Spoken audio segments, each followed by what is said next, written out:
Now we will learn about fifth evidence. ठीक है, fifth evolution का evident, that is connecting links. ठीक है, observe the pictures carefully. First case में एक एनिमल दिखाया है, उसका नाम है duckbill platypus. Second is lung fish, एक फिश के कैटेगरी में आता है. And third one is peripatus. ठीक है, some plants and animals show some morphological characters. Morphological means मैंने आपको एक्सप्लेन किया है. मॉर्फोलॉजी में क्या आता है? एक्सटर्नल अपीयरेंस, एक्सटर्नल स्ट्रक्चर का स्टडी, राइट. तो कुछ प्लांट एंड कुछ एनिमल्स उनके जो एक्सटर्नल स्ट्रक्चर होते हैं, जो कैरेक्टर्स होते हैं उसके related, by which they can be related to two different groups. उन्होंने क्या कहा है कि उनके पास ऐसे कैरेक्टर्स होते हैं जो दो ग्रुप के बिलोंग करते हैं. जनरली हम एनिमल्स को अलग अलग ग्रुप्स में कैटेगराइज करते हैं. हर एक एनिमल किसी एक पर्टिकुलर ग्रुप का पार्ट होता है. बट यहाँ पे कुछ ऐसे एनिमल्स हैं या फिर कुछ ऐसे प्लांट्स, ठीक है, जो एक के भले दो ग्रुप्स को रिप्रेजेंट करते हैं. Fine, hence they are called as connecting links. ठीक है, they are connecting to different groups. मैंने क्या कहा? जनरली हर एक एनिमल एक पर्टिकुलर ग्रुप को बिलोंग करता है. बट कुछ एनिमल्स और कुछ प्लांट्स ऐसे हैं जो मोर देन वन ग्रुप्स को बिलोंग करते हैं. ठीक है, मोर देन वन ग्रुप्स के कैरेक्टरिस्टिक शो करते हैं. They are indirectly connecting to different groups, right. That is why it is called as connecting link. This question is very important, बहुत बार आता है. Fine, for example in peripatus क्या है?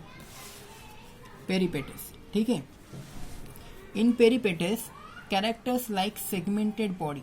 ठीक है, उसके कुछ कैरेक्टर्स यहाँ पे दिए हैं. First is segmented body.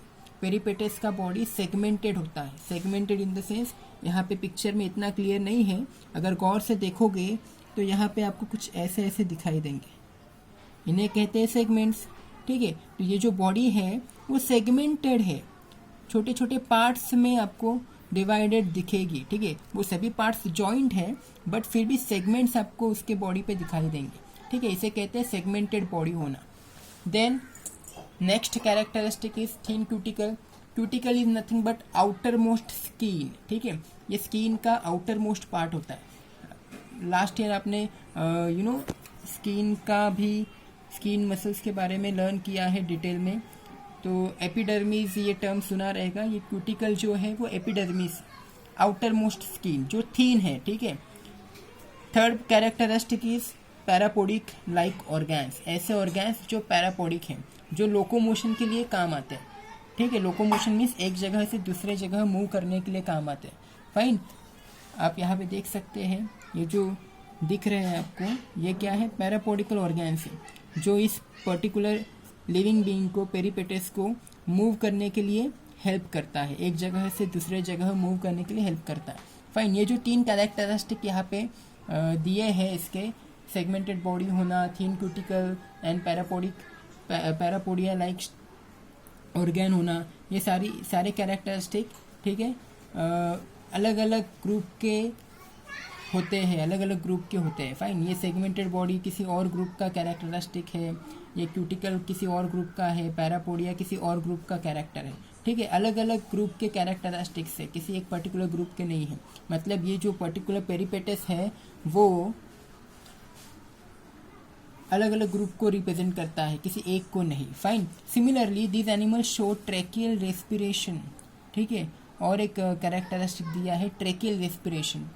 Trachea सबको पता है, राइट. लैरेंग्स के यहाँ पे जो विंड पाइप होता है जो लंग्स को कनेक्ट होता है वो ट्रैकिया, राइट. ट्रैकियल रेस्पिरेशन मतलब उस ट्रैकिया के थ्रू जो रेस्पिरेशन होता है, सांस लेना, सांस छोड़ना, ये जो प्रोसेस है ये ट्रैकिया के थ्रू होता है, tracheal respiration. And open circulatory system भी है. ओपन सर्कुलेटरी सिस्टम मीन्स ऐसा सर्कुलेटरी सिस्टम, ये पता है आपको, राइट. सर्कुलेटरी सिस्टम, ऐसा सर्कुलेटरी सिस्टम जो जिसमें वेन्स वगैरह नहीं होती. जैसे ह्यूमंस के बॉडी में वेन्स होती है, राइट, कैपिलरी वेन्स वगैरह. ऐसे एनिमल्स के केस में वेन्स वगैरह नहीं होती, उनके केस में डिफरेंट डिफरेंट टाइप का सर्कुलेटरी सिस्टम होता है ब्लड पंप करने के लिए, ठीक है। हमारे केस में क्लोज्ड सर्कुलेटरी सिस्टम वर्क करता है, यहाँ पे ऐसे एनिमल्स के केस में ओपन सर्कुलेटरी सिस्टम वर्क करता है। Similar to arthropods, arthropods means ऐसे एनिमल्स जिनमें बैकबोन नहीं है, for example cockroach, cockroach arthropod group का है, ठीक है।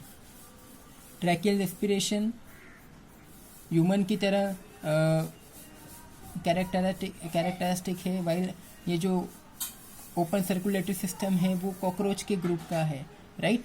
दिस इंडिकेट दैट, ये क्या इंडिकेट करता है, peripatus is connecting link between annelida and arthropoda. ये जो कैरेक्टरिस्टिक्स है, सेगमेंटेड बॉडी होना, थिक क्यूटिकल, पैरापोडिया, ये सब एनेलिडा के कैरेक्टरिस्टिक, इस ग्रुप के कैरेक्टरिस्टिक है। वाइल ये जो ओपन सर्कुलेटरी सिस्टम है, ट्रैकियल रेस्पिरेशन, ये आर्थ्रोपोडा ग्रुप के कैरेक्टरिस्टिक्स है। एनेलिडा, आर्थ्रोपोडा, देन यहाँ पे आपने ये भी देखा है पाइसेस, एम्फीबिया, रेप्टाइल, ये सभी डिफरेंट ग्रुप्स हैं। फॉर्चुनेटली इसी टेक्स्ट बुक में एक चैप्टर है क्लासिफिकेशन ऑफ ऑर्गेनिजम्स करके, एनिमल्स, उसमें ये सभी ग्रुप्स आपको डिटेल में लर्न करने हैं, fine. Next is similarly duck billed platypus, ठीक है, duck billed platypus, this animal, ठीक है। डक बिल प्लेटिपस लेज एग्स लाइक रेप्टाइल्स जो रेंगते हैं, ऐसे एनिमल्स जो रेंगते हैं, जो एग्स देते हैं। ये जो प्लेटिपस है डक बिल, ये भी रेप्टाइल्स की तरह एग देता है, ठीक है।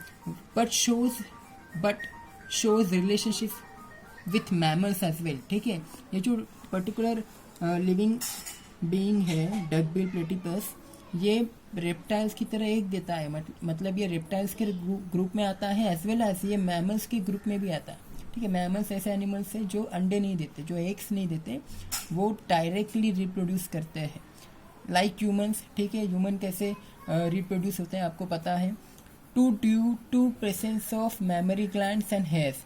तो ये मैमल्स की कैटेगरी में भी क्यों आते हैं, बिकॉज उनमें कुछ जो ऐसे ग्लैंड्स जो मैमल्स में प्रेजेंट होते हैं वो प्रेजेंट है, एंड मैमल्स की तरह बॉडी पे हेयर्स भी है, ठीक है।